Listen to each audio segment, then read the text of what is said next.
today is about how to get what you really want out of your life on a consistent basis. Now, in order to get what you really want, you got to know what it is, which for most people is a unique concept. Seriously, when I ask people, what do you really want? The answer I usually get is something like, well, I don't know, or something general like, well, I wish I had a better relationship. I wish I could start my own business. I wish I had more money. I wish I could be more successful. The challenge with all those responses is they're so general, and they're not what you really want anyway. People don't want relationships. People don't want money. They don't want businesses. They don't want to be thinner. What we all want are the things we think we're going to get from those changes in our lives. Everything that you really want in your life comes down to one thing. You want some kind of change in how you feel, or what I call a change of state, the state of mind or body you're in at that moment in time. We all want to change how we feel. Somebody says, I want to get married. They want to get married because of what they think that will give them. Or I want a relationship. They think it's going to give them a certain kind of feeling. That's what drives all of our behaviors. Challenge me on this. See if you can find an exception. Is there anything in your life that you really, really want that the reason you want it doesn't come down to eventually some feeling you're going to get if this thing happens in your life? I'll tell you over and over again, no matter what exception someone has tried to find, if I keep asking them, well, why do you want that? But why do you want that? But why do you want that? Eventually they get to a point where they go, well, because it makes me feel good. And so that's what we really want. We want to feel good. We want to have those special feelings inside. In other words, we just want to be able to manage our emotions, manage our states, and create what we really want emotionally in our lives. Everything we do, we've already said, is to create pleasure. That's an emotion. And to avoid pain. That's an emotion too. And if we want to change our behavior, the quickest way to do that is change how we feel. I mean, think about it. Haven't you had a situation in your life where you did something, and after you did it, you said to yourself, I can't believe I said that. I can't believe I did that. That was so stupid. Have you ever had a situation like that? I mean, an area you're normally pretty smart in. You just did something really dumb. I know I have plenty of times. Haven't you also had the opposite experience, though, where you were on a roll, where things were just flowing, where it was like you were unstoppable, and you don't even know how you were doing it. You were just like flowing, where after you did it, somebody said, you do that? And you went, yeah, that was me. And you didn't know how you pulled it off. You were rather proud of it, though. Haven't you had those kind of times where you're just on a roll? So I got a question for you. What's the difference in your behavior? Why is it in one situation you perform brilliantly, in another situation you perform, how should we say, brutally? The difference is not your ability. What we do at any moment in time, in that moment, is based on the state that our mind and body is in at that moment in time. In other words, what people can do is absolutely incredible. What they will do is usually disappointing. And the difference is not their capability, but rather what state are they in right now. If every time they think about public speaking, they associate fear or pain, that's going to change their state. And all of a sudden they're going to feel tight in their body, and their whole emotional state will change, and they're not going to get the most out of themselves. But if whenever they think of public speaking, they think of absolute pleasure, they're going to be in a great state of mind, and they're going to get more out of themselves. I mean, think about it. When you're feeling really frustrated, do you behave the same way as when you're feeling like you're on a roll and things are flowing? Obviously not. You have the same ability, but things act and behave differently coming out of you. You speak differently. You communicate differently. Everything changes. Or I'll give you another example. Have you ever forgotten something simple like your own home telephone number or address or how to spell the word the? Ever had one of those enlightening experiences? Now, you know how to spell the word the. How come you couldn't remember? The answer is because you're in what I call a stupid state, right? You were in a state of mind where your brain wasn't able to get a hold of the answers. The answers are there, but you couldn't get there. So I believe one of the most important things, probably the most important thing that you and I can do in our lives to create the power and joy and passion that we really want is to learn to manage our own states of mind. In fact, think of the cost of not managing them. If you don't manage your emotional state, it'll cost you virtually everything you want in your life. Friends, family, success, and just the joy that every one of us wants to experience on a daily basis. Hey, let me ask you a question. Is what happens in your life the thing that determines how you feel at any moment in time? Yes or no? In other words, it doesn't matter whether or not, for example, the economy is doing really strong as to whether or not you feel good. Most people say no. Some people say, well, you bet. Does it matter how your relationships are going? Does that determine how you feel? Is how you feel determined by the weather, by how much sun or rain there is? Is it determined by how other people treat you?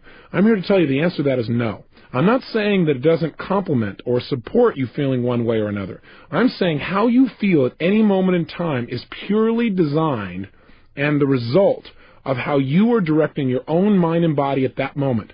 What I'm saying to you is no matter what is happening in your life, you are in control of your own states. And once you understand that, number one, and number two, you use that ability, you now have control over your life at a whole new level. And you have more fun and joy and passion than you ever dreamed of once you take that responsibility and take that control. Now, for some people, when they say, well, that seems like a heavy responsibility, well, look at the opposite. What's the price of not managing your states? Well, I'll ask you a question. What does John Belushi, Elvis Presley, Freddie Prinze, Jimi Hendrix, Janis Joplin, and Marilyn Monroe, what do they all have in common? They're all people that never learned how to manage their state, that's what.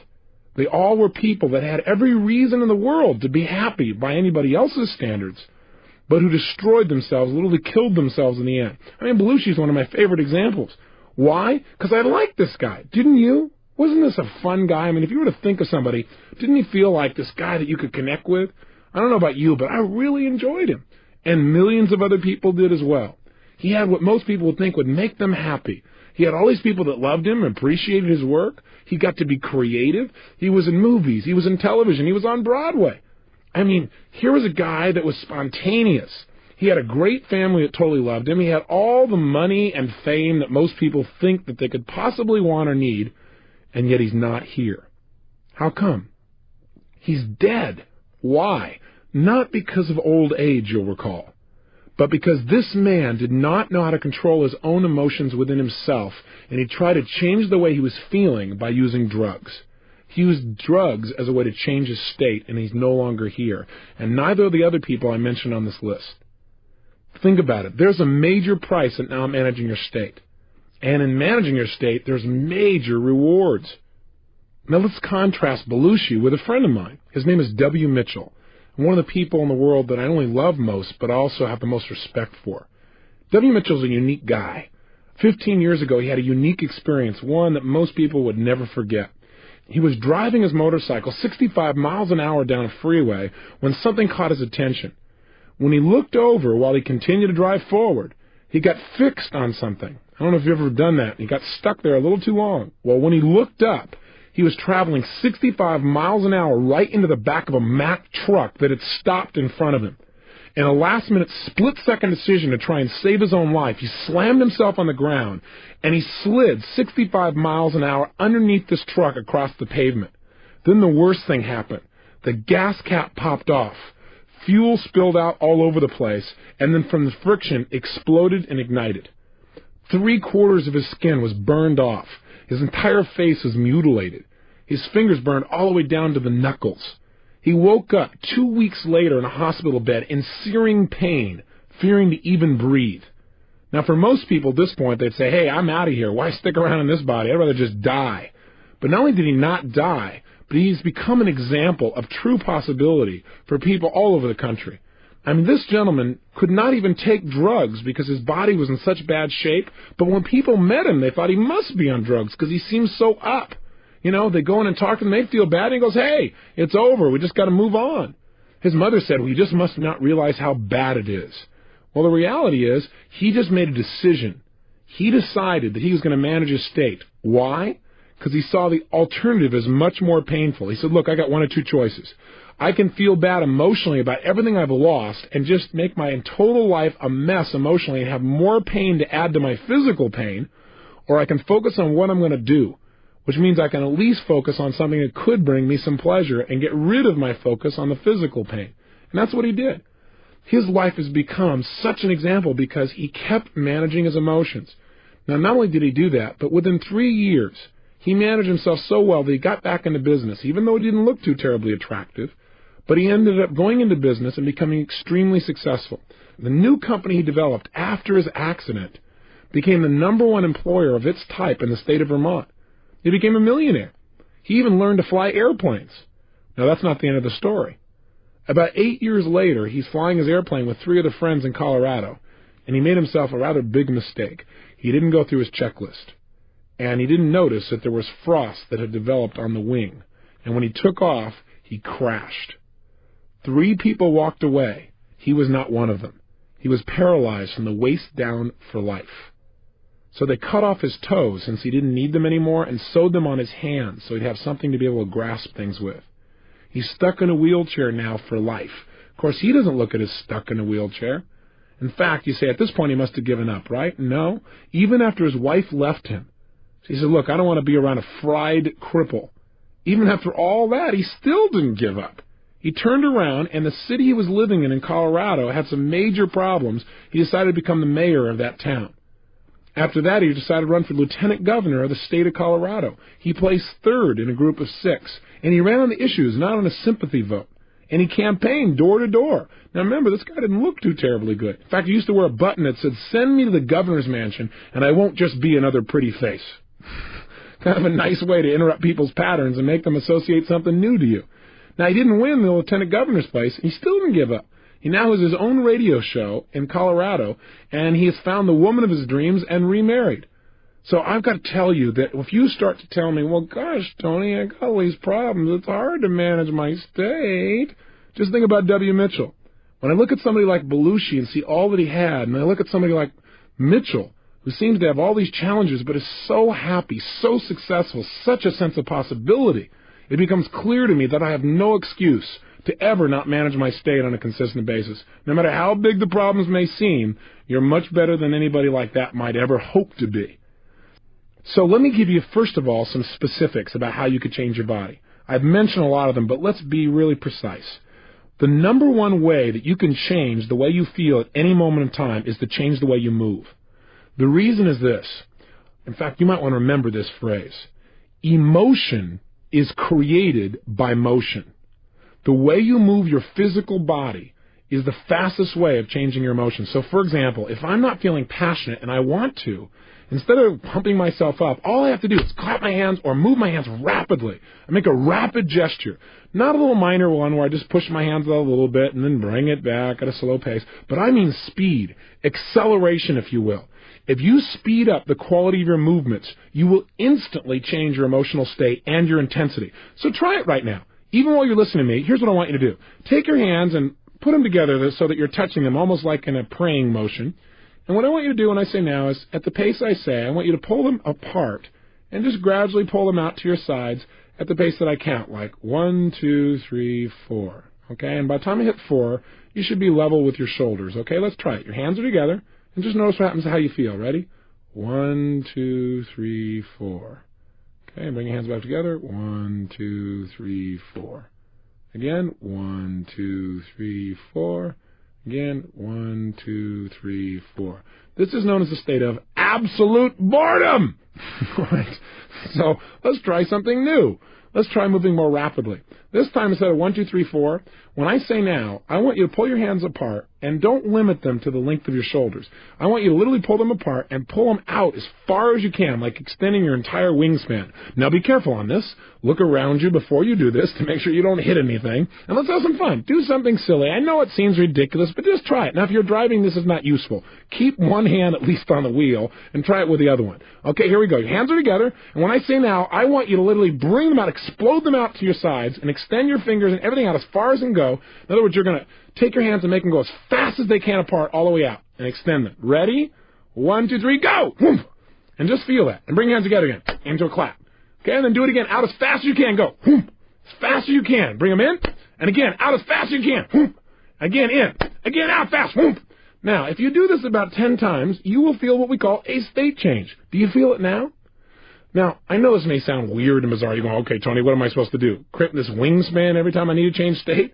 No, what I'm saying is you must learn to develop what I call power moves. What a power move is to me is finding a certain type of gesture, or a couple of them, that no matter how bad I was feeling, or frustrated, or tired, or whatever the case may be, that I can make this movement and instantly I feel strong. Instantly I feel resourceful.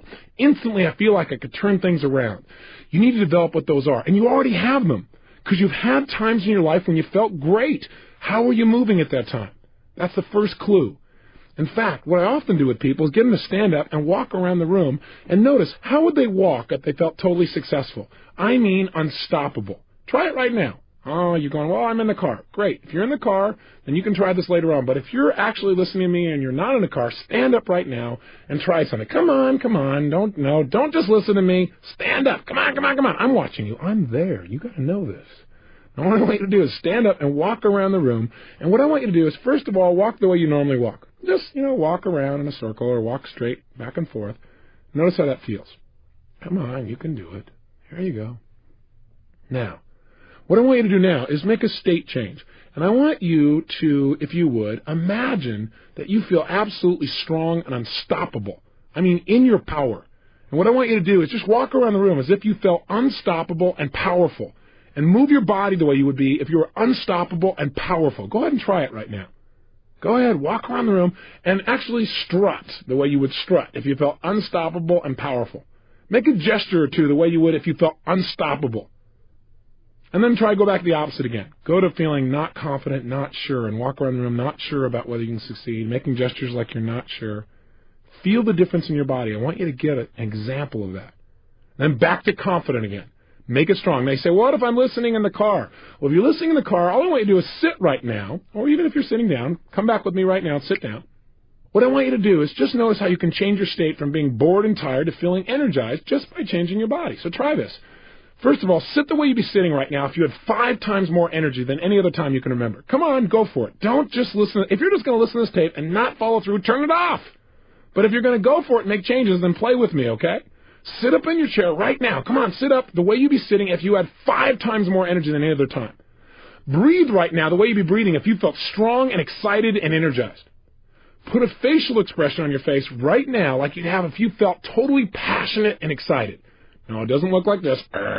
Come on, put a big grin on your face or a big feeling of energy. There you go, good. And make sure you gesture that way. Notice how this feels. Now, if you don't feel any change, it's because you've not made a radical enough body change. That is, change your body really major. Create more tension, more excitement.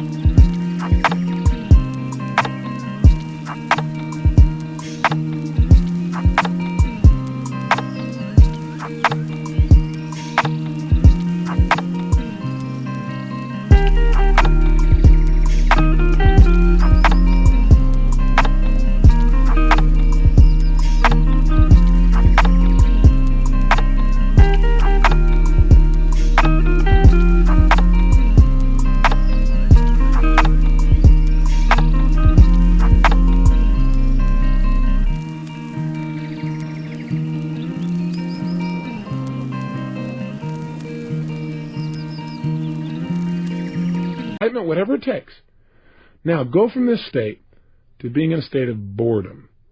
Go ahead. Sit the way you'd be sitting if you were bored and tired.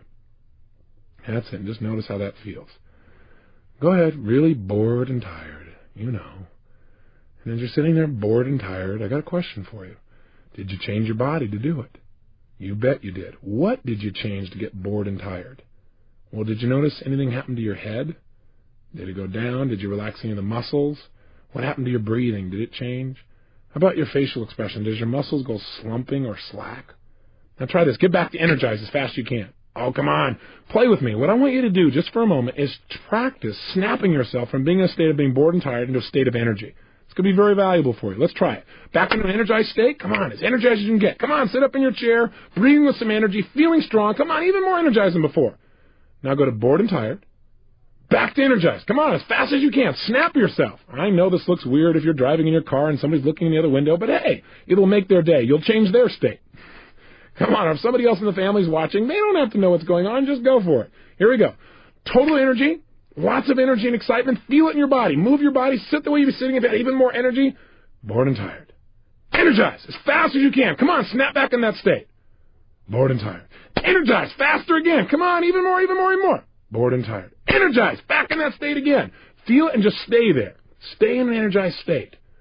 Now, you might say, well, this sounds weird. Let me ask you a question. How valuable is it for you to be able to go in life, in business, in your job, in your personal relationships, from being bored and tired and wiped out to being in a peak state? How important would that be to increasing the quality of your life, say on a scale from 0 to 10? I'll tell you, I think it's a level 9 or 10 or above. And I think you probably would too. So developing new ways, new habits of moving your body is the single most powerful way to change state. Here's another quick way. Change your breathing. As I said earlier, one of the reasons people smoke cigarettes is because in order to smoke a cigarette, you change your breathing pattern rather radically. When people eat food, oftentimes they feel better afterwards because they fill their stomach up, and it changes the way they feel and the way they breathe. With all that food in there, things slow down. They feel less stressed. Almost every yogic practice that I've ever studied or noticed teaches some kind of breathing pattern as part of how to change your emotions and the way you can grow spiritually, if you will. So changing your breath, try different breaths, breathing faster, breathing slower, and discover what breathing patterns work best for you to create the changes that you want. Thirdly, learn to manipulate your face. I teach people in seminars how to do what I call facial aerobics. What that means is doing many different expressions as you possibly can in a short period of time, so that what happens is you really have access to different emotional states. Do you know you have over 80 different muscles in your face? And a slight change in your facial muscle instantly changes the way you think and the way you feel. There was a study done at the University of California at San Francisco where they took manic depressives, and all they did was change their facial expressions, made them smile on an ongoing basis. These are people who are manic depressives, bear in mind. People who normally need drugs to change the way they feel. Not one of those persons, while they were able to keep smiling, was able to feel depressed. In fact, some of them began to manage themselves by smiling for 20 minutes at a time for no reason.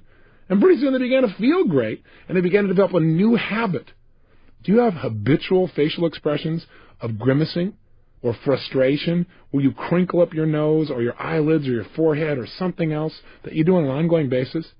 I'm here to tell you that those habits create those negative emotions in your body on a regular basis. You need to develop some new habits of using your face. And finally, one of the ways you can manage your state best is to control your diet. And I'm not going to teach you a health seminar here, although I do those across the United States. I do want to say this to you, that most of us in life do not pay attention to what we're putting in our body. And what you're putting in affects deeply how you feel emotionally. Blood sugar, for example, alone makes a radical shift in how you feel emotionally. So if you aren't paying attention to how you're eating and you're throwing anything you possibly can in that body without looking at the consequences, you're going to pay an emotional price.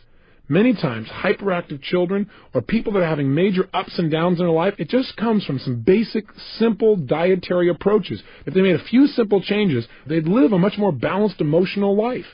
So my challenge to you is to study health, to find out not how to throw your pendulum and go off on the deep end on some bizarre diet, but how can you make sure that the way you're breathing, the way you're moving, and the way you're eating things is giving you as much as possible to your life and not taking away, not throwing your life into a pendulum.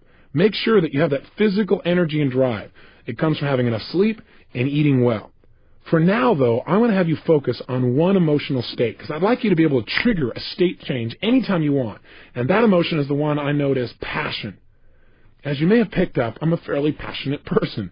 And I talk about that at the end of each tape because I think out of a state of passion, you can create almost anything you want in your life. I think most people in life want passion. They want that drive, that attraction to life. They want that juice in their relationships, in their business, and their ability to learn. But most people are barely making it through the day, you know? I mean, hey, you got to watch TV, fight the traffic home, get a bite to eat, and go to bed so you can get up tomorrow and start the same vicious circle all over again. I mean, after all, guys got to work, got to make your way and stuff. After all, I work hard for a living. Can't expect me to be passionate at the end of the day. Easy for you, but come on, I work for a living. Let me just tell you something. I used to believe that kind of stuff, and I used to feel that way too. Am I saying you can't talk slowly and be passionate? Absolutely not.